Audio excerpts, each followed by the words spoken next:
आपकी वजह से हामिद मर गया, मेरा भाई मरते मरते बचा। अदनान भाई जेल पहुंच गए। आप सबको ही मुबारक हो। सोहा, क्या हुआ? सिर्फ यही नहीं, आपने हमें अजाब में डाला है।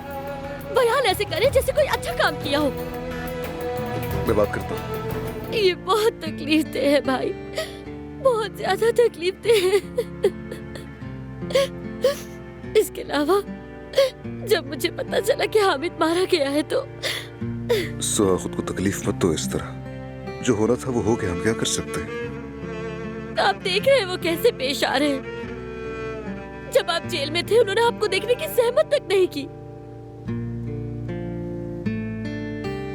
सोहा, मैं क्या कहूँ, जानता हूँ ये मुश्किल है, लेकिन सब भूलना होगा।